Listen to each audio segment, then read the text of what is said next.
Assalamualaikum warahmatullahi wabarakatuh. Waalaikumsalam. Alhamdulillahirabbil alamin. Wassalatu wassalamu ala asyrafil anbiya'i wal mursalin sayyidina wa habibina wa syafi'ina wa nuril qulubina Muhammad habibi rabbil alamin wa imamil ghurril mahjalin wa ala alihi wa sahbihi ajma'in. Subhanaka la ilma lana illa ma 'allamtana innaka antal alimul hakim. Rabbi shrah li sadri wa yassir li amri wahlul 'uqdatam min lisani yafqahu qawli. Amma ba'du. Yang sama-sama kita muliakan, kita cintai dan kita ta'zimkan para habaib anak cucu Nabi Muhammad SAW, yang memang Allah memerintahkan Nabi untuk mengucapkan dan memerintahkan umatnya supaya mencintai keluarganya. Di dalam Al-Quran telah disebutkan Allah memerintahkan Nabi Muhammad, Qul la as'alukum alaihi ajra illa al-mawaddata bil qurba. Katakan wahai Muhammad, bukan Nabi yang berkata.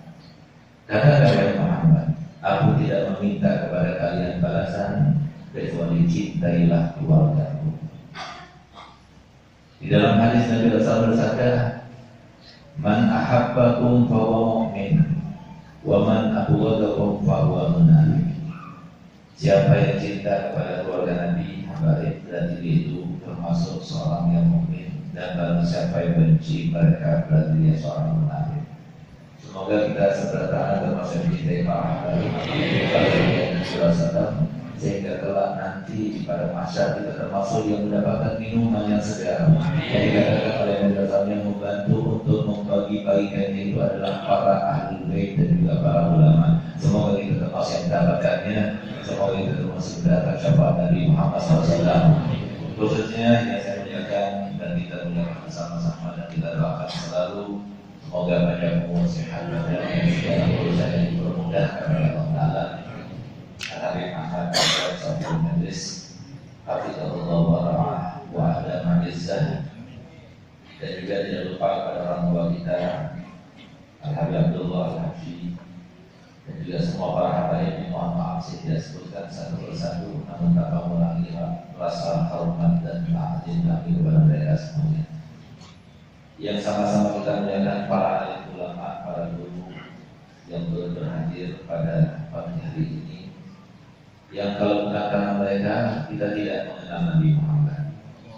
Kalau bukan karena mereka kita tidak mengenal syariat Nabi Muhammad. Kalau bukan karena mereka tidak akan menyebar yang namanya kesejahteraan, keamanan, kesentosaan, dan tidak akan menyebar di kalangan masyarakat tunduk kepada pemerintah. Mereka lah yang memerintahkan mereka untuk tunduk kepada pemerintah.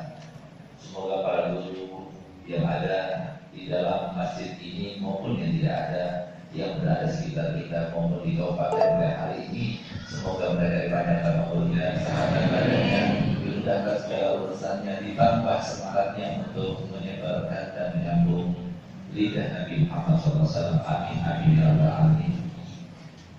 Tidak lupa kepada para pejabat yang hadir, khususnya saudara ulun yang mulai tatapan pertama sudah jatuh cinta ulun sama Sidin. Alhamdulillah, ulun bangga sekali dengan Bapak Wakil Bupati kita. Di mana-mana ulun jadikan sebuah pelajaran, baik ulun ketika berdakwah di Sulawesi maupun di Jawa maupun di Kalimantan Barat, selalu ulun bawa nama beliau itu sebagai sebuah pembelajaran. Karena Nabi Rasul mengatakan kita untuk selalu memetik pelajaran dan hikmah dari semua apa yang kita lihat.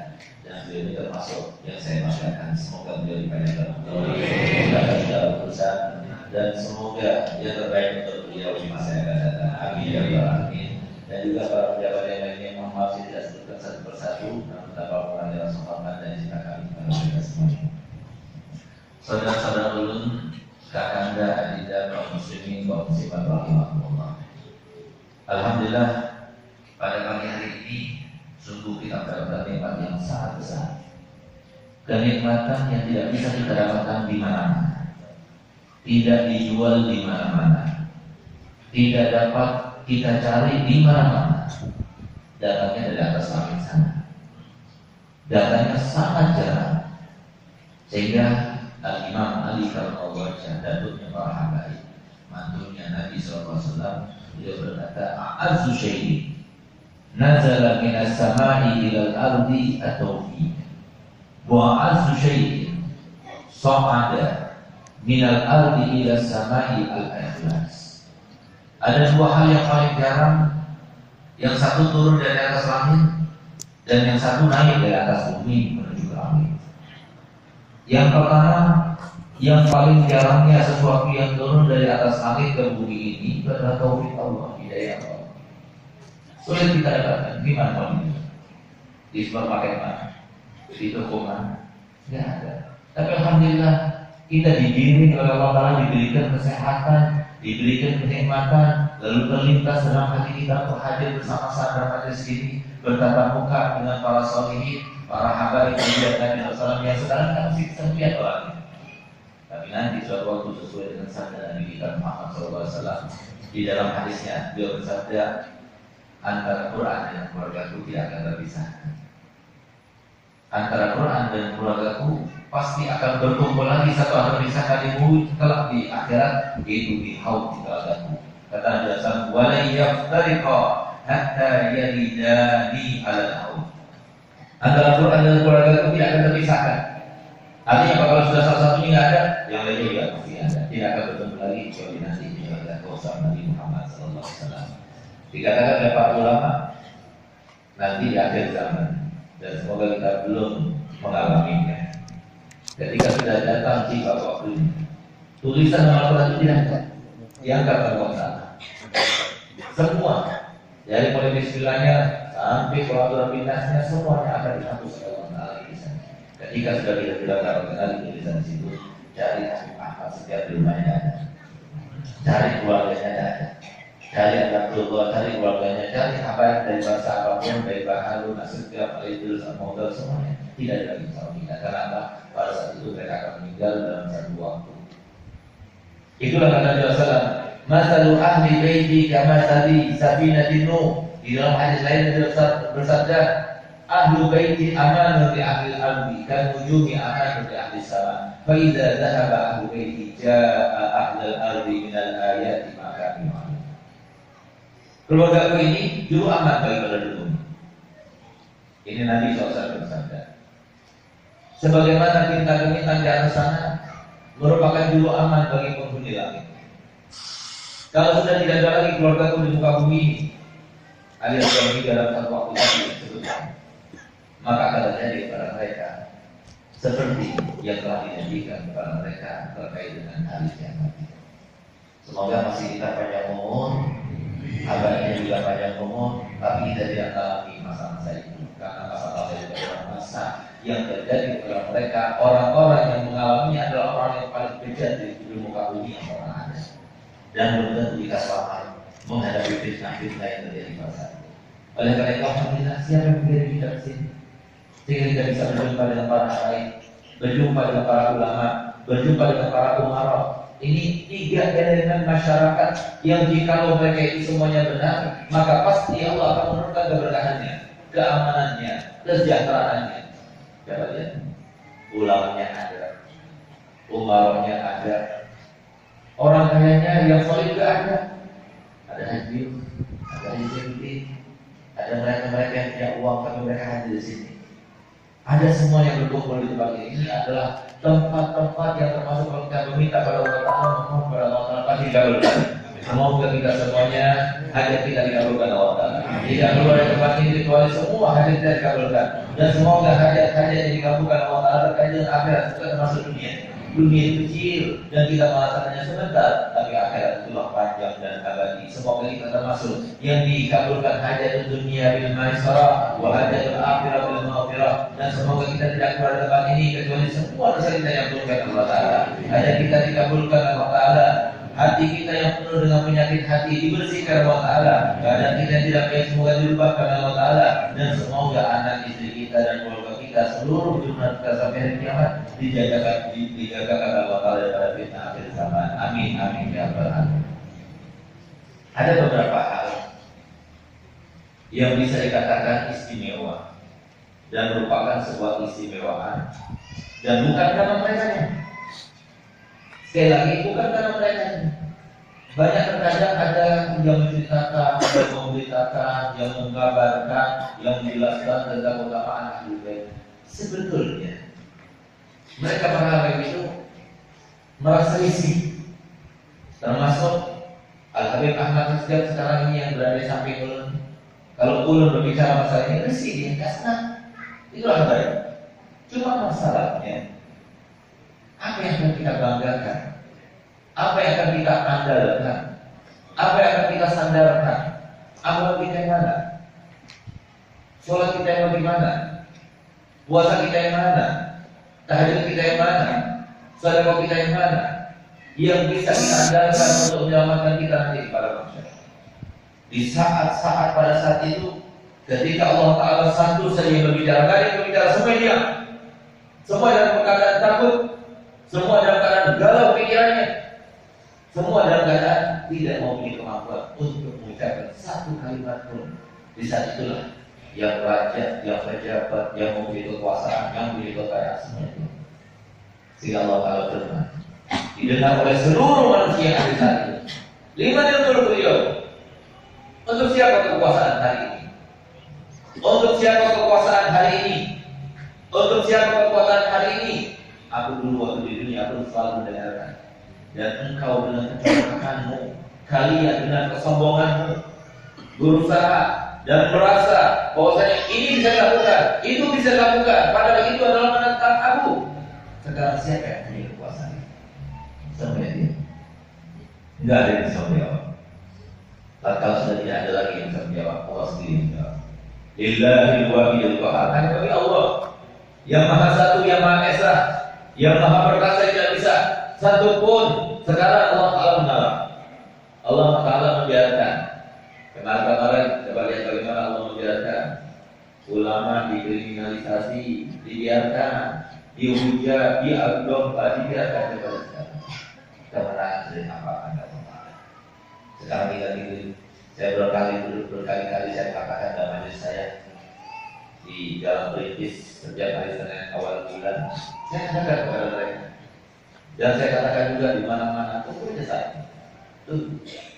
Yang punya kekuatan Allah, yang punya bumi Allah, yang punya manusia juga Allah. Kok mau dipertanyakan Allah Ta'ala? Siapa yang mau punya kekuatan melawan Allah Ta'ala? Siapa? Amerika?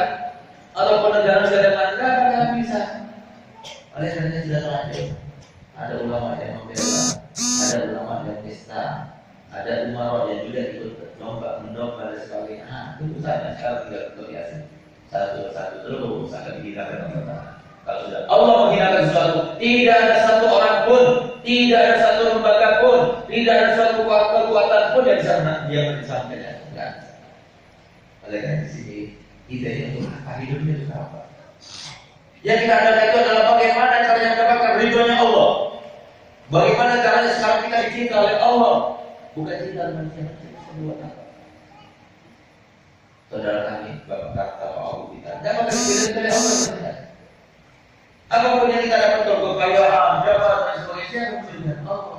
Allah kan sudah menegaskan melalui zikir yang selalu dihimbau oleh Nabi SAW kita, mengucapkannya selalu, la haula wa la quwwata illa billah. Tidak ada usaha, tidak ada upaya. Kalau seumpama usaha itu yang menentukan kenapa banyak orang miskin. Emang orang semua nggak mau jadi orang kaya? Emang semua orang itu nggak mau jadi pejabat? Emang jadi pejabat dikawal di mana-mana itu juga pengen. Tapi saya sendiri nggak mau. Tapi banyak yang mau pejabat. Saya lebih senang dengan jadi orang alim saja. Walaupun saya belum jadi orang alim, tapi berusaha meniru mereka. Mungkin saja dengan cara seperti itu kita dibangun bersama orang alim. Silahkan. Tapi tetap yang membedakan adalah Allah.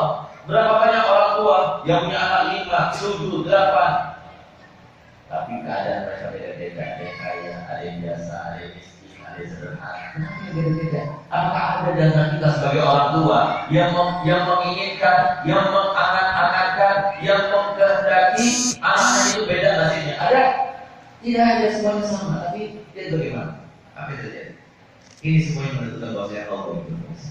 Rugi kalau kita menjilat-jilat manusia, rugi bukan manusia, kekayaan bukan manusia, kemuliaan bukan manusia, kemuliaan di tangan Allah. Kemuliaan itu sesuai dengan firman Allah Ta'ala, fa innal izzata lillahi jami'an. Yang namanya kemuliaan satu-satunya hanya berasal dan bersumber dari Allah, bukan dari yang lain.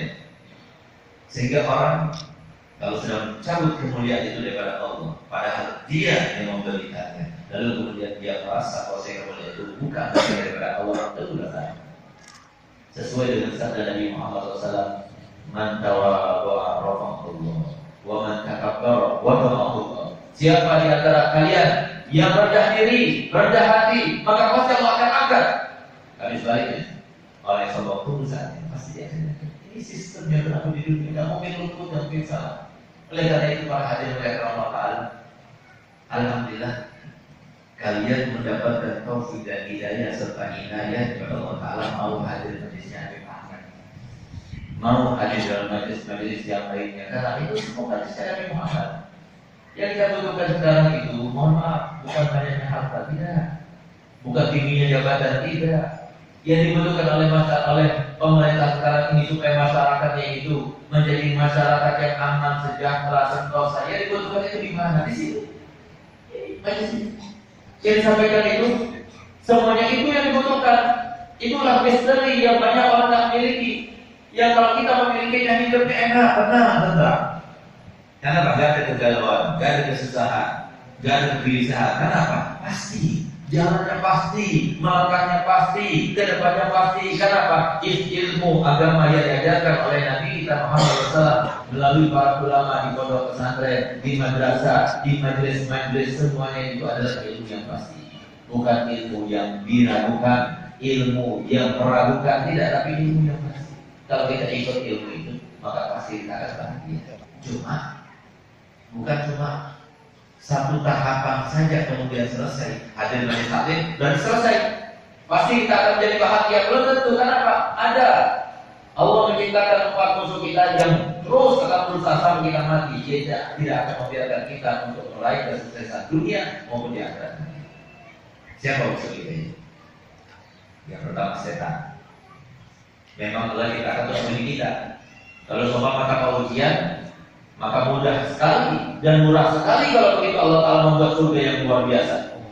Tahu apa, Bu? Surga itu bagaimana?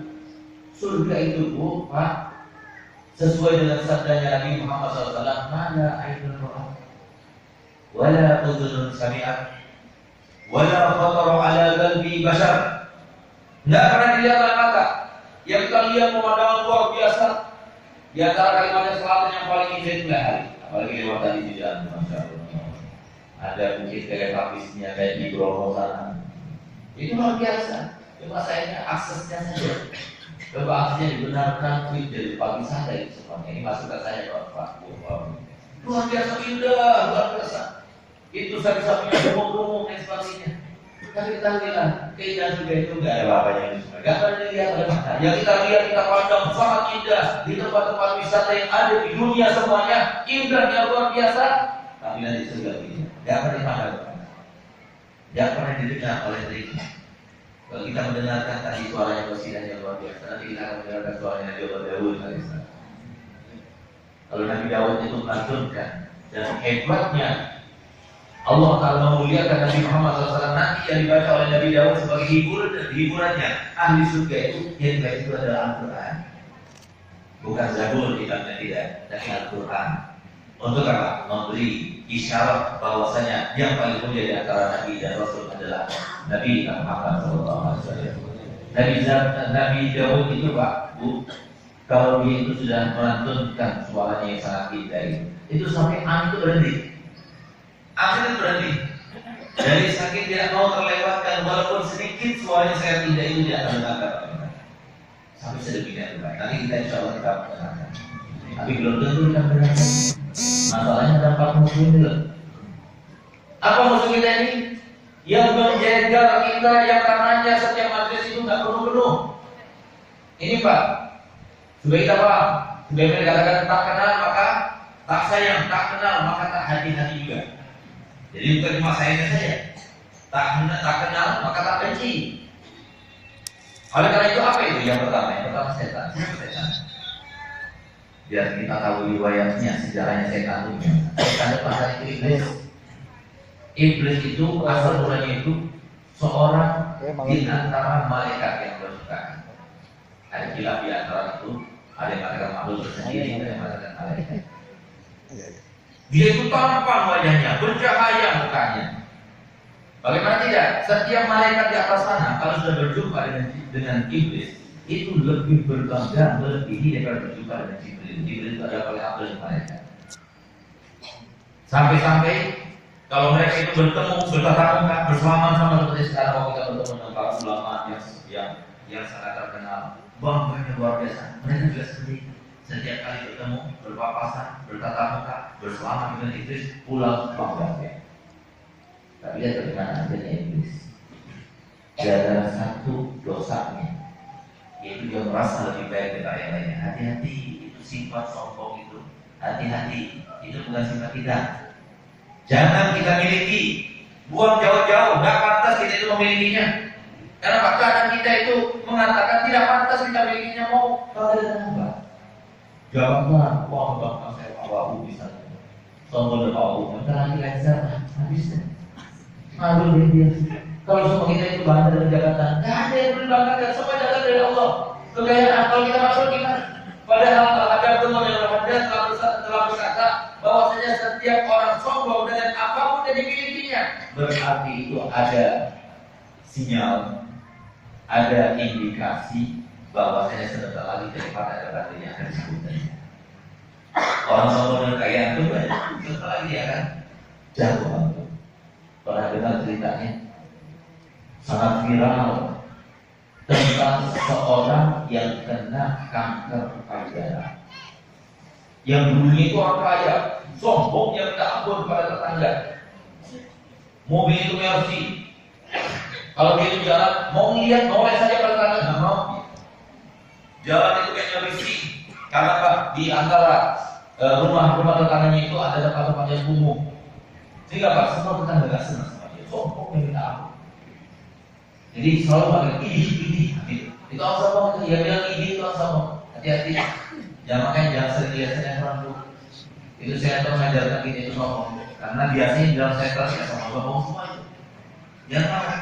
Mana ada sinetron wajahnya jelek dipakai. Yang cantik-cantik yang dipakai. Yang ganteng-ganteng yang dipakai. Kalau kita nggak mampu, oleh karena apa? Mengajarkan supaya sombong. Jangan mau.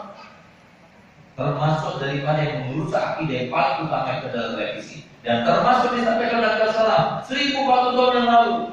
Tidak ada satupun yang luput dari perhatian Nabi SAW. Nanti kata Nabi Muhammad, tidak bakal terjadi fitnah yang paling besar kecuali setelah masuk fitnah itu ke setiap rumah milik kaum muslimin, terutama orang Arab di sana. Yang mana? Ada fitnah yang masuk ke dalam setiap rumah Arab. Televisi. Itu yang pertama. Yang kedua apa? HP. Yang ketiga apa? Internet. Masuk semua dalam setiap rumah. Ini kalau sudah masuk ke dalam Islam ini yang dikatakan fitnah Buhaimah. Apa dia fitnah Buhaimah? La tadam ahadan illa latamakku. Tidak membiarkan seorang pun kecuali akan terpeleng. Ini kan sulit. Kalau kita pakai handphone, kalau tidak ada gimana? Tuh, kalau ada terpeleng. Mana ada orang main handphone begini? Subhanallah, Nabi Muhammad yang menyampaikan semuanya secara detail kepada kita itu. Ini yang kebanyakan sekarang ini mulai adanya handphone gugatan perceraian sangat luar biasa. 25 tahun yang lalu belum ada handphone. Itu gugatan perceraian paling banyak di Indonesia semuanya. Itu jumlahnya adalah sebanyak 45.000 sampai 55.000. Setelah ada handphone tahun 2012 kemarin itu puncaknya. Gugatan perceraian itu sampai ke 312.000 gugatan cerai. Hebatnya bukan laki yang gugat, perempuan yang gugat kebanyakan. Hebatnya lagi ibu guru yang gugat. Ini kan luar biasa kok ibu guru ini. Jangan kata sertifikasi, balikkan lagi dan sertifikasi. Dan ada uang, benar harta sesuai dengan firman Allah dalam Al-Quran. Innal muluka idza dakhalu qaryatan afsaduha. Kalau sudah raja-raja itu masuk ke dalam satu desa akan rusak desa itu. Muluk itu siapa? Muluk itu oleh para ahli tafsir katakan muluk itu adalah cinta dunia. Kalau ada cinta dunia masuk dalam hati rusak. Hanya silakan, kita tadi larang punya mobil banyak silakan, punya rumah banyak silakan, punya istri cantik silakan. Tapi jangan di dalam hati, jangan di tangan saja. Jangan gara-gara dunia kemudian kita tak sholat, gara-gara dunia kemudian kita berdosa, gara-gara dunia kita sombong, gara-gara dunia kemudian kita tak mau hadir majlis taklim, gara-gara dunia kemudian kita membenci para ulama, gara-gara dunia kemudian kita merendahkan orang lain. Nah, yang semacam ini adalah cinta pada dunia. Tapi kalau dunia banyak silakan, dunia banyak tak apa-apa. Bahkan harus sekali kita hidup di dunia. Modal kita utama setelah ilmu, modal kita setelah ilmu bahkan lebih daripada jabatan. Jabatan itu nomor 3 kemudian. Tapi ilmu nomor 1, tidak ada tandingannya. Kalau pembelajaran kami tidak bisa ditandingi. Allah Taala firman dalam Al-Qur'an, "Fa'illahu alladziina aamanu minkum walladziina utul ilma darajat." Allah akan mengangkat derajat orang-orang yang berilmu di atas orang yang beriman dengan beberapa derajat. Katanya Ibnu Abbas, setiap derajatnya itu kepada derajat yang setelahnya itu perjalanan selama 500 tahun. 500 kali 700 berarti kalau kita bisa mengalahkan para ulama itu, kita membutuhkan ibadah yang dilakukan selama 350.000 tahun baru kita bisa mengalahkan. Ya bisa. Tentu kalau punya anak ulama, suami ulama, mantu ulama, betul. Itu keunggulan yang sangat luar biasa dia bisa tadi. Yang kedua apa? Kekayaan. Jabatan atau tidak? Kenapa jabatan tidak lama? Ya paling 5 tahun. Kalau kepilih lagi, ya kepilih. Kalau kepilih lagi 2 periode. Habis itu ya sudah selesai. Tapi kaya kan bisa lama. Oleh karena nomor 2 itu kekayaan. Tapi harus carinya itu dengan benar. Bukan dengan riba, alhamdulillah, hati-hati.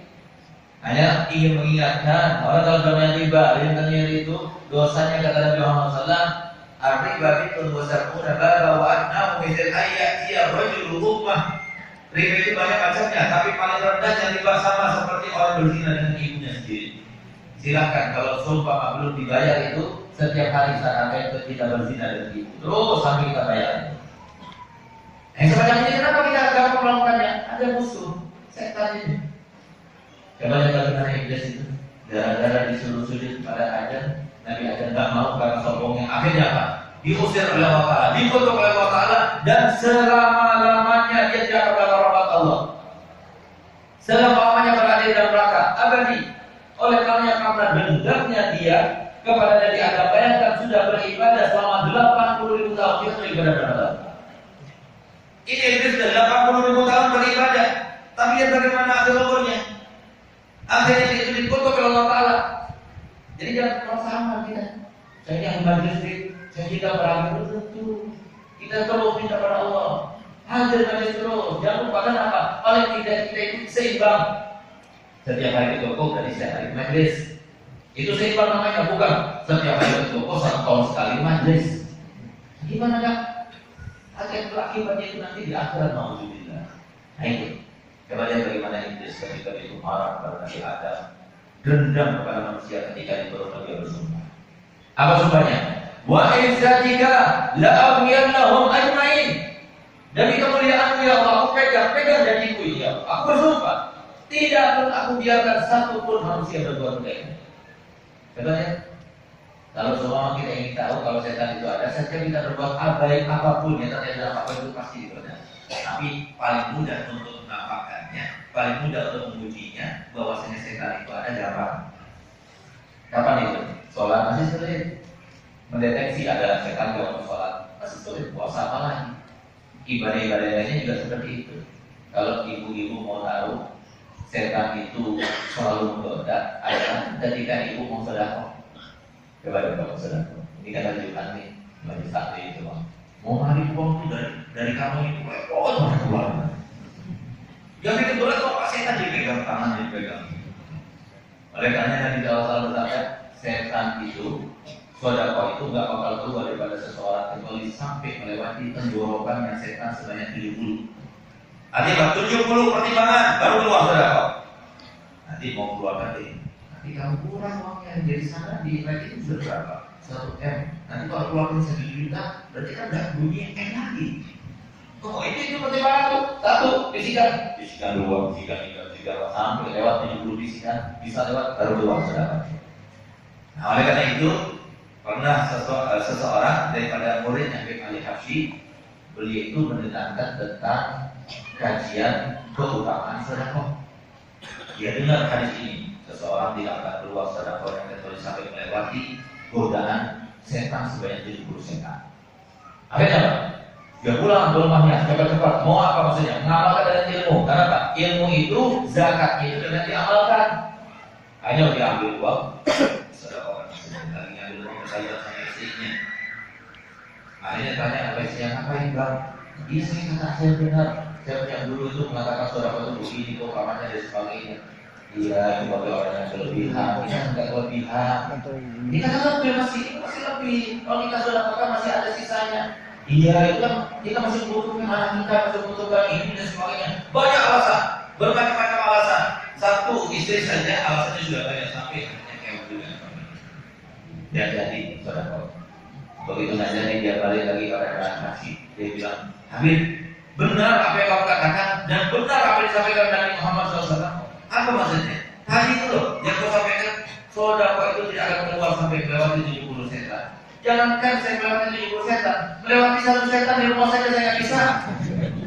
Nah, semoga ibu ini bukan setan, tapi ibu di malaikat semuanya yang membantu suaminya untuk melaksanakan sedekah. Sedekah bu, sedekah itu kata Nabi SAW, Inna fi sedekati la syai'un ajib, syai'un ajib, syai'un ajib. Sungguh dan sedekah itu ada sesuatu yang sangat mengharapkan, sangat mengharapkan, sangat ajaib maksudnya.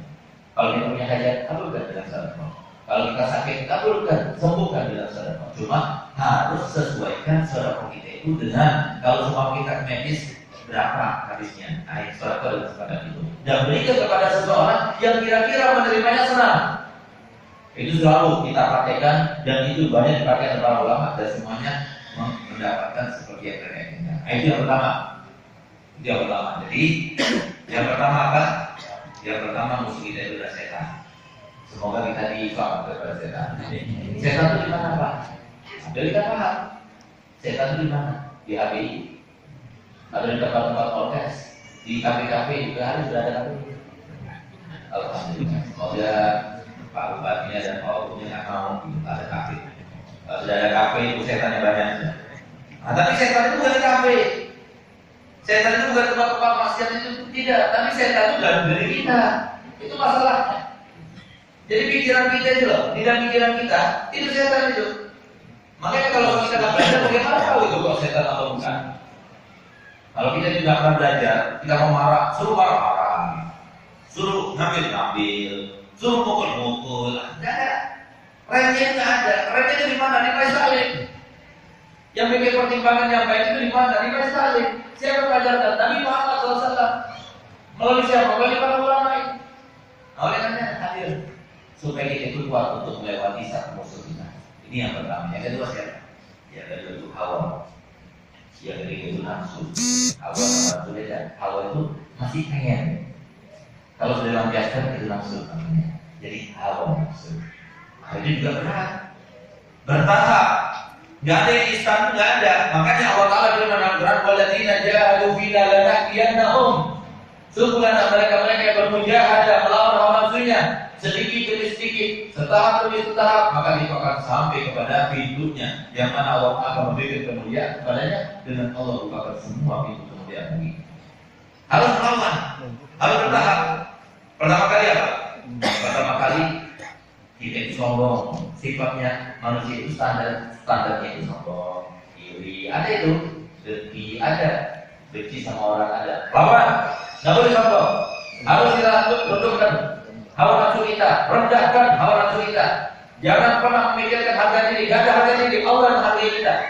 Harga diri bukan kita yang menentukan, Allah yang menentukan. Nggak ada kita harus jaga bawah, mana jaga bawah, Rasulullah berjaga bawah.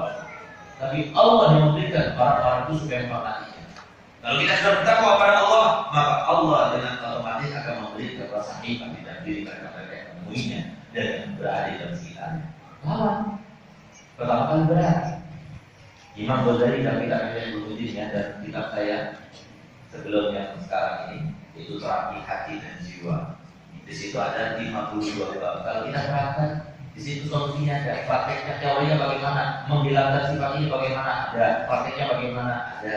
Itu kalau kita laksanakan sedikit demi sedikit, insya Allah kita akan sampai kepada apa yang diharapkan. Jadi iri juga bisa menghilang. Haji Maisalim masuk keluar, hilang dirinya, kan bisa jalan dulu. Gimana caranya? Ya caranya, kalau kita iri sama seseorang, kita datang sama dia, bawa oleh sama dia, kita khidmat melayani dia. Berat itu, emang penyakit itu kalau seumpama ini disebutkan harus melalui yang berat-berat dulu. Kita mau sehat, minum jamu pahit. Kita mau sehat, minum obat pahit. Mana obat manis? Nggak ada obat manis. Coba kita lihat orang tua itu yang mau memberikan makanan obat kepada anaknya sampai dipaksa-paksa. Kenapa pahit? Semacam itu. Nanti lama kelamaan setelah kita itu mencoba sekali, 2 kali, 3 kali akan kebiasaan. Jadi kita katanya dari Ghazali yang pertama, kalau setiap ketemu sama orang yang kita iri pada dia, salam. Yang kedua, bawa hadiah, hormati, layani. Nanti lama-lama yang tadinya kita benci, kita iri sama dia sampai dia kemudian menjadi kekasih kita. Dia pertama, sombong, harus hilangkan. Sombong kenapa? Apa yang dalam diri kita? Pantaskah orang semacam kita sombong? Gak pantas. Mau sombong dengan apa? Wajah kita yang gimana? Yang tampak kayak gimana kita? Nggak ada apa-apanya kalau seperti Mustafa Atif kan gagah kan itu. Kita kalau seperti Mustafa Atif dibandingkan Mustafa Atif jauhnya itu antara sumur sama langit, berlipat-lipat. Ayo Pak. Kemudian lihat, kita dulu masih muda cantik dulu, walaupun menurut ibu kita. Sekarang tak boleh cantik. Sekarang sudah gila-gila, sudah jadi acil-acil julang-julang. Dulu tuh masih gadis kan segar, masih tarik. Sekarang sudah enggak lagi. Sombong atas samanya. Perempuan paling cantik pun di hari kalau semua nggak mandi 3 hari, harus kan? Ayo. Secantik apapun perempuan misalnya, 1 hari pasti dia nyetor apa? Sesuatu yang paling diinginkan. Dan tangannya harus nyentuh. Sombongnya bagaimana dulu? Saya gigi, saya nggak mau nyentuh. Nggak bisa kalau nyentuh, udah baru dia. Ayo. Mau sombong apa? Sombong dengan yang Allah berikan kepada kita. Baru kita sudah harus sedikit sudah kita merasa lain, levelnya lain. Level dari segi apa? Beda dari segi apa? Manusia ini sama. Alhamdulillah kita bersyukur kepada Allah Taala karena kita diberi kenikmatan Allah Taala lebih dari kita. Sedangkan yang dapat maksud kita adalah cinta kepada dunia. Silakan saya katakan tadi. Perbanyak dunianya, perbanyak. Kenapa? Majelis taklim butuh dunia, pondok pesantren membutuhkan pada dunia, ulama membutuhkan pada dunia untuk menopang dan menunjang dakwahnya. Tapi jangan sampai katakan hati. Dunia itu di tangan saja. Apa itu? Kalau di tangan itu bedanya apa sama di hati? Kalau di hati itu dipikirkan. Kenapa sih kalau seumpama keluarga kita meninggal, maka kita itu menangis. Tapi kenapa tetangga kita tak menangis? Karena kita tak mencintai tetangga. Yang dicintai itu keluarga. Nah itu maksudnya dunia itu yang di sini, di tangan. Gak bakal kemana-mana. Sebagaimana disebutkan oleh Allah Haddad, Wabdamin ta'ala birrizqil qawam fil kitabil munzal nurin lil anam alladhi li ghairik lam yasil ilaik walladhi yusimka hasilun ladaik. Allah Ta'ala sudah menjamin rezekinya saja Pak. Yang untuk kamu pasti sampai pada kamu, yang bukan untuk kamu tidak akan sampai pada kamu. Kalau sudah tahu semacam itu, kenapa kita tidak menyibukkan diri untuk melaksanakan tugas-tugas kita yang diberikan oleh Allah Ta'ala dan tidak mempedulikan pada sesuatu yang dijamin oleh Allah Ta'ala. Akhirnya setelah kita mengetahui 4 usul kita mohon pada Allah Ta'ala semoga dengan berkatnya Habib Ahmad Sejak, berkatnya Habib Abdullah Haji, berkatnya para habaib, berkatnya para ulama, berkatnya para umara, dan berkatnya di antara kita sebagaimana yang telah disampaikan Nabi SAW, tidak berkumpul-kumpul orang dari umatku kecuali situ ada kekasihnya Allah SWT. Ya Allah, berkatnya mereka ya Allah yang berhati bersih, yang mencintai, yang hatinya selalu tempat dan terletaknya dan tercerahnya rahmat-Mu ya Allah. Jadikanlah kami ya Allah tidak perlu dekat ini kecuali semua hajat kami Kau kabulkan. Hajatul dunia bil maisarah wa hajatul akhirah bil maghfirah. Hilangkan segala penyakit hati kami kami ya Allah. Hilangkan segala penyakit hati kami ya Allah. Bersihkan dari hati kami ya Allah sifat-sifat yang dapat mencegah turunnya rahmat Allah, rahmat-Mu kepada kami semua ya Allah. Ya Allah, lindungilah kami ya Allah. Berikan kami keyakinan ya Allah. Tidak keluar tempat ini kecuali kami sangat meyakini bahwasanya rezeki kami tidak akan kemana-mana. Maka ya Allah, sebagaimana Engkau lahirkan kami dari rahim ibu kami dalam keadaan telanjang tidak membawa apa-apa. Kemudian ketika kami akan meninggal juga tidak membawa apa-apa. Ya Allah, biarkan kami menjadi sadar dan hal ini bahwasanya semua yang didapatkan oleh manusia adalah anugerah-Mu ya Allah, yang merupakan modal untuk digunakannya ya Allah. Jadikanlah kami termasuk yang menggunakan kesempatan semaksimal mungkin dunia, harta benda, jabatan maupun apa saja yang Kau beri kepada kami. Jadikanlah kami termasuk yang benar-benar memaksimalkannya ya Allah. Rabbana atina fid dunya hasanah wa fil akhirati hasanah wa qina adzabannar. Allahumma innaka ta'lamu ma asrarna wa la niyatana wa qad majiratana wa ta'lamu hajatina fatina su'alana wa ta'lamu ma fi anfusina wa qul lana dhunubana. Allahumma salli imanan yubashiru qulubana wa yaqinan sadiqan hatta na'lama annahu laysa lana illa ma katabta 'alaina wa bi tawfiqi ma katabta 'alaina ya jalal ikram. Allahumma fi qulubina raja'aka wa farajana min siwaka hadda lana du'ahan ghairaka. Allahumma dawfatan quwwatina wa qasr anhu amaluna wa lam tantahi rubaduna wa lam tabdhu masalatuna wa lam yaj'al ala sinatina bima qita'at min awalina wal akhirin min al-yaqin wa husna bi rabbal alamin. Rabbana atina fid dunya hasanah wa fil akhirati hasanah wa qina adzabannar. Wa sallallahu ala sayyidina Muhammadin wa ala alihi wasallam. Alhamdulillahil alamin. Sebelum saya tutup, saya berikan ijazah. Ijazah yang pertama salawat dari ayahanda saya Al-Habib Hasan Harun yang beliau dapatkan ketika beliau umroh tahun 86. Jadi beliau ketika di Raudhah menulis salawat itu, maka tiba-tiba beliau membacanya lalu pingsan, sampai 3 kali pingsan. Ketika ditanya oleh yang samping ayah saya pada waktu itu, paman saya yang masjid ada, maka beliau katakan tadi Rasulullah hadir dan karena terjaga bukan benar tidur. Kemudian dibacain bagus, kemudian dikasih nama oleh Rasulullah salawat lidafil bala, salawat untuk menolak bala. Biasanya kalau di pondok kami itu dibaca habis subuh 1 kali dan habis maghrib 1 kali. Kalau kita baca sudah hafal, setengah menit selesai. Tapi insya Allah dijaga sepanjang hari pada bermacam-macam bala. Sedangkan salawat yang kedua, salah satu daripada putra ayah saya bermimpi tepatnya malam Asyura di tahun yang kemarin, bermimpi Nabi SAW dan diajarkan salawat itu. Nah, kata Nabi SAW, orang yang membaca salawat tersebut sebanyak 41 kali habis sholat subuh sama hasiatnya seperti orang baca Yasin 41 kali.